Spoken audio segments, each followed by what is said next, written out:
এখন একটা নতুন বেহেশতের ডিলারশিপ নিয়ে মাঠে নামছে কিছু লোকজন। ওই মার্কায় ভোট দিলে নাকি বেহেশতের টিকিট কনফার্ম হয়ে যাবে। বেহেশতের টিকিট কনফার্ম হয়েছে, মানুষকে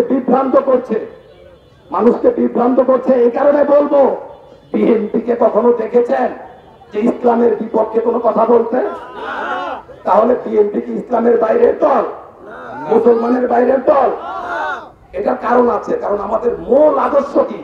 শহীদ রাষ্ট্রপতি জিয়াউর রহমান বাংলাদেশী জাতীয়তাবাদের ভিত্তিতে এই দলটা গঠন করেছেন।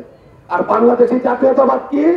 বাংলাদেশী জাতীয়তাবাদ হচ্ছে এই দেশের স্বাধীনতা, সার্বভৌমত্ব অক্ষুণ্ণ রাখে বিদেশি আধিপত্যবাদীদের হাত থেকে দেশের স্বাধীনতা, সার্বভৌমত্ব অক্ষুণ্ণ রেখে এই দেশের মধ্যে অবস্থানকারী সকল নাগরিকের কল্যাণ নিশ্চিত করাই হচ্ছে বাংলাদেশী জাতীয়তাবাদের মূল লক্ষ্য বা মূল থিম।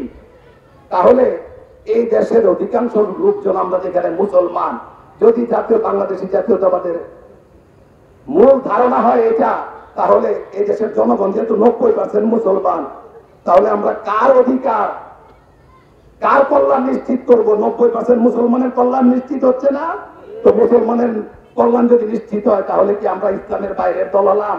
আমাদের দলীয় আদর্শে ইসলামের বাইরের কোন কর্মকাণ্ড আছে? তাহলে শুধুমাত্র রাজনীতির মধ্যে ইসলামকে না টেনে এনে আমরা জনগণের কল্যাণে কাজ করব। শহীদ রাষ্ট্রপতি জিয়াউর রহমান এবং দেশনেত্রী বেগম খালেদা জিয়ার উত্তরসূরি হিসাবে জনাব তারেক রহমান যে আগামী দিনের নাগরিকের কল্যাণের জন্য যে কর্মকাণ্ডের কথা বলছেন, সেই কর্মকাণ্ড যাতে উনি বাস্তবায়ন করতে পারেন, সেই লক্ষ্যে আপনারা ওনার প্রতি সমর্থন দিবেন। আগামী দিনে যে নির্বাচন আসছে, সেই নির্বাচনে আপনারা ধানের শীষের পক্ষে অবস্থান নেবেন। তবে জনাব তারেক রহমানও ওনার পিতা এবং মাতার উত্তরসূরি হিসেবে জনগণের কল্যাণে, প্রকৃত কল্যাণে, একটি গণতান্ত্রিক বাংলাদেশ, একটি ন্যায় বিচারের বাংলাদেশ এবং সাম্য এবং সুন্দর একটি বাংলাদেশ প্রতিষ্ঠা করার ক্ষেত্রে কার্যকর ভূমিকা রাখতে পারবেন। যেমনি ভাবে আপনারা শহীদ রাষ্ট্রপতি জিয়াউর রহমানকে রাষ্ট্র পরিচালনার দায়িত্ব দিয়েছিলেন, যেমনি ভাবে আপনারা 91-96 সালে দেশনেত্রী বেগম খালেদা জিয়াকে আপনাদের মহামূল্যবান পদ্মা সেতু, মেট্রো রেল এবং এলিভেটেড এক্সপ্রেসওয়ে নির্মাণের গর্বিত অংশীদার বসুন্ধরা সিমেন্ট রায় প্রদান করে দেশনেত্রী বেগম খালেদা জিয়াকে রাষ্ট্র পরিচালনার দায়িত্ব দিয়েছিলেন।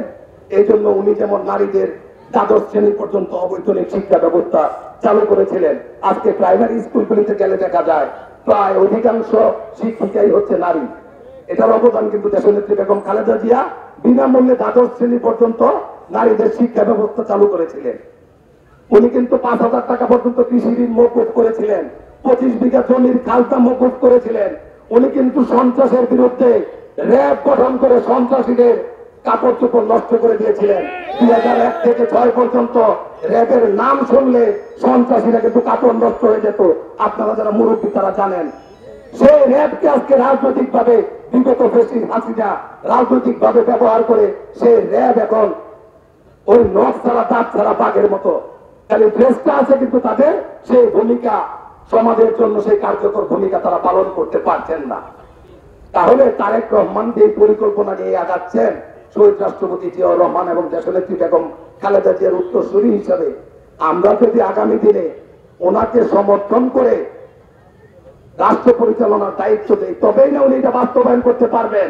আমাদের নেতা জনাব তারেক রহমান বলেছেন যে যাদেরকে দিয়ে জনগণের অধিকার হরণের কর্মকাণ্ড সংগঠিত হচ্ছে, আগামী দিনে তারা যদি তাদের ত্যাগ থেকেও থাকে গণতান্ত্রিক আন্দোলনে, তাদেরকে বিএনপির রাজনীতি করতে সুযোগ দেওয়া হবে না, তাদেরকে এই দল ছেড়ে দিতে হবে।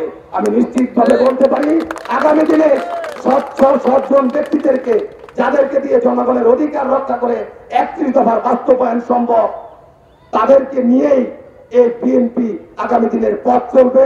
আপনারা আস্থা রাখুন, ভরসা রাখুন।